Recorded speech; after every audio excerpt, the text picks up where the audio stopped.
the governor of Alaska, and he sets the tone with this letter.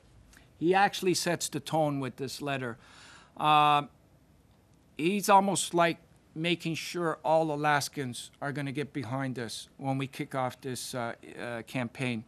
So what we're saying, we got one governor, we got 52 to go in the United States.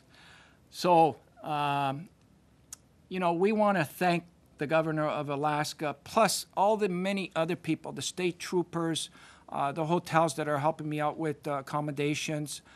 We want to thank the students that are participating. We have senators, representatives that are going to be attending.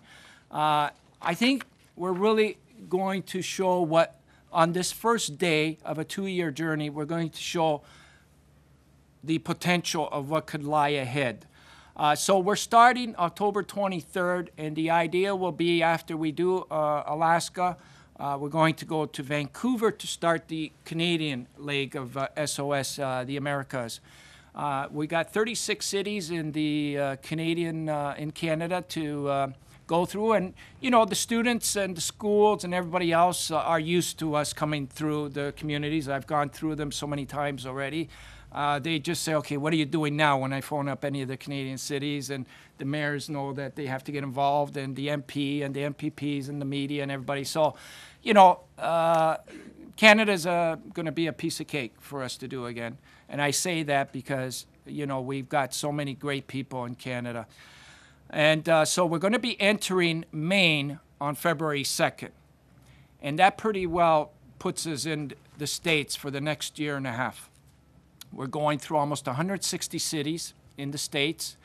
And in April 2011, we're going to make our way to Mexico, down to Central America, through the Caribbean, and through South America.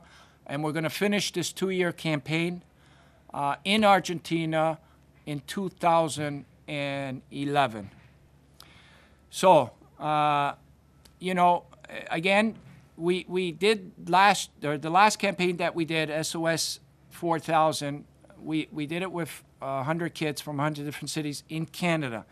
That worked so well, and knowing that we got a great start in Alaska, I know we're going to make an impact on almost all the cities that we're going to. We've been getting great response just from the cities I've been calling in the United States so far, and we know that as a result of having all these students with their passion, their enthusiasm, that I think we're going to get this issue to the forefront of the Americas. And I think we're going to be able to reach the world. I think the world's going to look at this if it gains the momentum that we're hoping it's going to gain.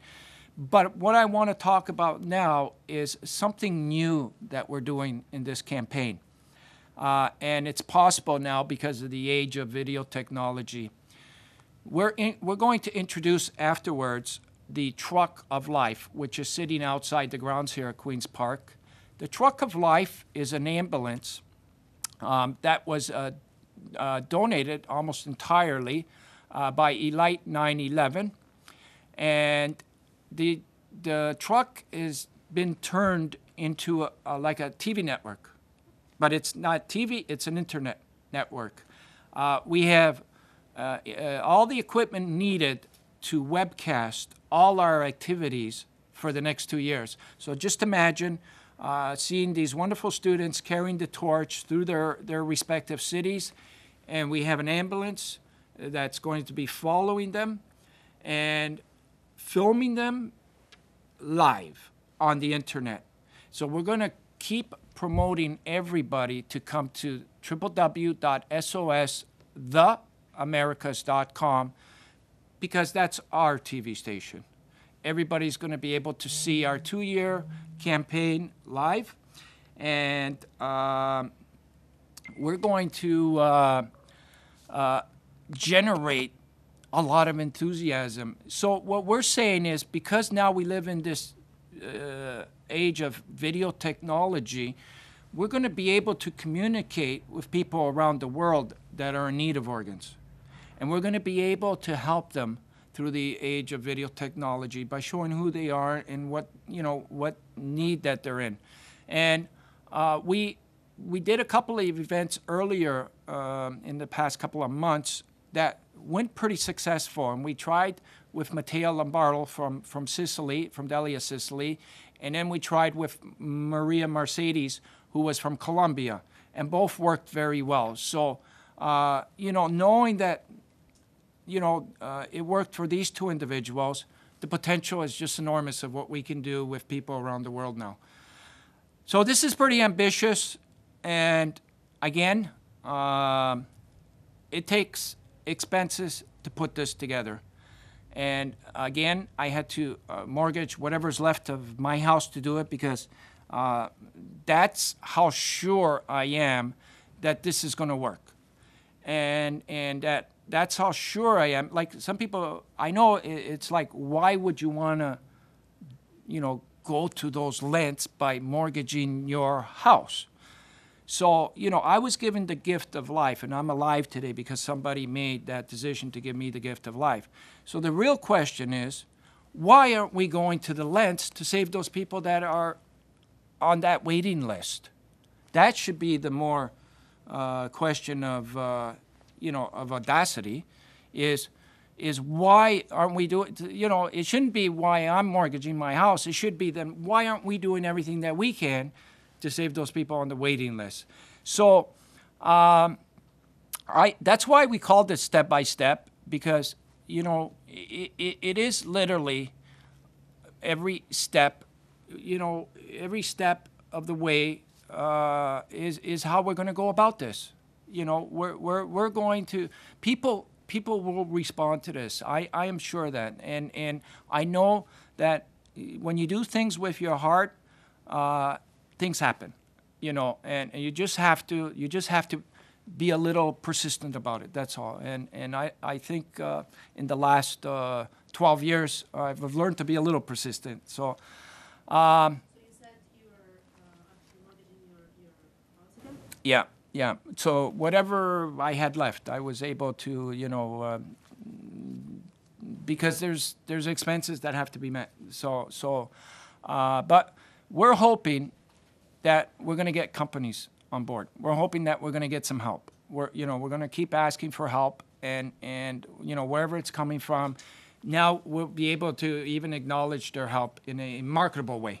By having the Truck of Life. We have a giant 52-inch TV screen on the truck. When you see this truck, and I think Joe, my good friend Joe, might have been able to show you a picture of it. We're going to hopefully try and get as much people to put their company on this, and we can give them a lot of promotion value as well. So that's about it. There's a busy day today because we're going to be finishing a PSA. So we'll have a 90-second PSA on how the Truck of Life got formed. We want to acknowledge all the people that helped put the Truck of Life together, and then show that in a 90-second piece, which could serve both as a PSA for possibly any television network or any spot that we can put it on, and also make an appeal to the corporate world to show that this is what we can do for your company. So, like, we're just going to take it step by step. Wednesday, I got to get on a plane. I'm going to be in Alaska. And everybody's asking me, are you going to meet Sarah Palin? Maybe. I don't know. She knows about this, by the way. So you never know. She just might pop up, And here's the tone that we're setting. I want to end off with this. Because I was talking to her people as well as everybody else. I said, look, the tone that we want to set is that, if ex-Governor Sarah Palin did come on board, we were saying, look, this is the tone that you can set. Just think of it that if your loved one was waiting for an organ transplant, whether it was your child or your mother, father, sister, brother, and finally an organ arrived after so much pleading and so much desperation, and the organ's arriving. Now, the first thought I would think would come to the family's mind is joy and relief. It's not going to be, hold on a second, is that organ a Republican organ or a Democratic organ? Or is it a black organ or a Chinese organ? Or is it a Jewish organ? No. No, that's not going to come. That's the tone that we want to set